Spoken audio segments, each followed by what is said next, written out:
Hey everybody, welcome to the Urban Outlander. My name's Jordan. Well, let's get right to it. So, episode 11, the Hail Mary. Mary! Alright, sorry.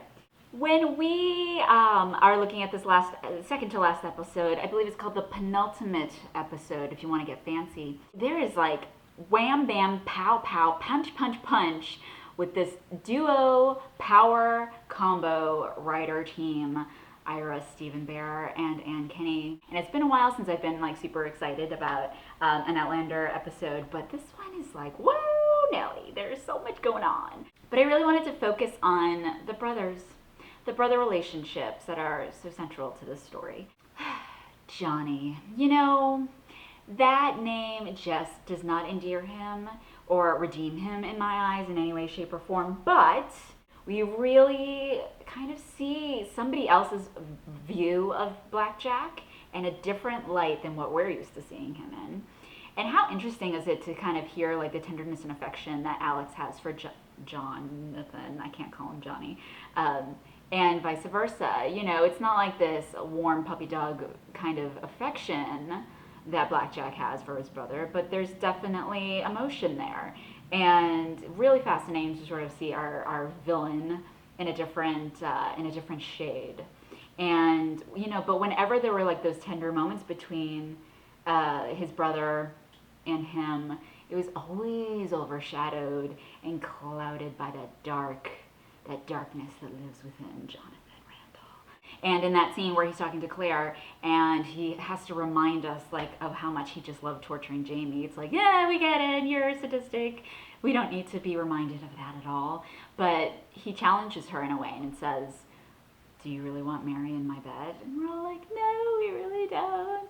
And by the way, I'm totally rejecting my invitation to the Mary Hawkins and Jonathan Randall wedding. Like, I'm sorry, I think I'm going to be busy that day because that is not the wedding I want to go to. That is like the worst wedding ever. And let's face it, they're probably not even going to play any good dance music.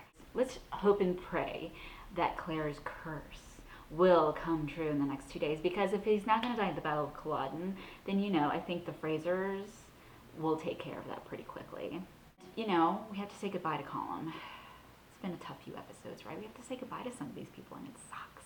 And we've lived with Dougal and Colum for a lot longer than we have with the Randalls.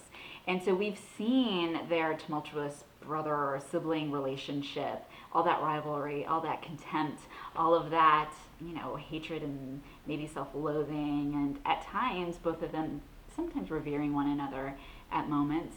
And we've been with that relationship for a lot longer. And so that scene with Graham McTavish, man, he made me cry. And we're not surprised. I'm not surprised to see Dougal kind of release that sort of emotion when he realizes his brother has passed away. We kind of saw that when his wife died in the first season, right? He had that sudden outburst of emotion and anger and all of that. And so to have him sort of weep at his brother's side was touching and wasn't really, I guess I expect him to do that. But what really got me was that line where he realizes he's passed and says, well, now I can't say what I really wanted to, and it'll be forever locked inside. And I thought that was like really touching. And again, I felt like Dougal and Black Jack both have that in common. I feel like any sort of tenderness or affection that they're capable of is sort of locked inside of them. And I think that's what really tortures them the most. We're reminded a few times that Black Jack has this affection, right, for his brother, like probably the only person he could, I guess, have any affection for. I wonder what kind of feelings he has about his mother. I don't know. And when Alex dies, we see Black Jack kind of at a moment have this outpouring of grief, but then he just stuffs it down and instead turns it into anger and violence.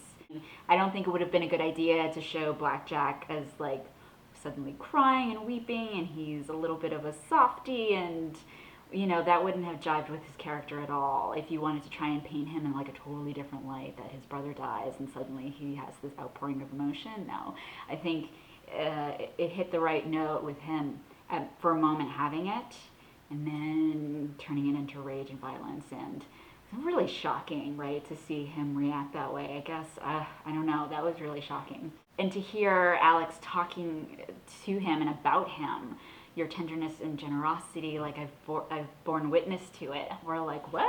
Like, I don't know. Claire, I'm sure, was like, what is he talking about? Because I was sitting there like, I don't know who that Jonathan Randall is. I mean, I know this other Jonathan Randall, and it's not the tender and generous one. I really liked that line where Alex says to him, the density of this dark wall that you've built around yourself to sort of shield or protect your better self. I thought that line was like really wonderful. I'd love to know who wrote that line. But I was like, wow, I mean, even his brother knows, even though he can pierce through the veil and see some of that goodness in him, even he acknowledges and recognizes that his brother is dark, to say the least. Though I feel like neither Mary or Alex really know the depth of Jonathan's darkness. Because poor Mary, right? Poor Mary. But when Mary Hawkins shows up in this episode, have you noticed like the different air that she has, right? She's maybe a little bit older, maybe a little bit wiser, but also kind of has an attitude with Claire, and I can't really blame her. But she definitely has a certain brevity that we haven't seen before. But did you notice also in that scene between her and Claire, she stutters again. Her stuttering was gone for a while, but then it comes back when Claire says to her, you have to start making plans with your family. Oh, so real quick, Geillis' bairn. So Geillis' bairn lives, but what about Geillis? I don't know. I'm still rooting for Geillis. I still feel like, Colum said that she was burned after she gave birth to the baby, but I kind of feel like maybe Geillis somehow still lives. But I'm always happy to hear any mention of Geillis. I feel like they maybe had to pop it in there because it's been a while since we've seen Master Raymond, and so why not just mention Geillis again? Because both of them are like the same people. I don't know. There's like body snatcher thing going on there. I always felt like Raymond was Geillis, time traveling, or anyway. I love Geillis. I'll do anything to have Geillis back. So this is the penultimate episode of the season, and we have to wait 2 weeks until the season finale, the 90-minute season finale. I still can't get over it. I think what scares me most, it scares me more that it's 90 minutes rather than our typical 60 minutes, because there's going to be, I feel like they're going to just, if I thought there was a lot going on in this episode, it's going to be crazy on the last episode. I'm filming a movie in the next 2 weeks, and I'm actually going to miss the season finale. I think I'm probably not going to be able to watch it until Monday after it airs, which really stinks. So I have to stay away from the internet. As much as I want to connect with all of you guys about it, I have to stay away until I think that Monday. Hey, so check me out on theUrbanOutlander.com. That's theUrbanOutlander.com. And you can check me out on Twitter at UrbanOutlander or Facebook. Like me on Facebook, tweet, chat. I don't care. YouTube, I don't care.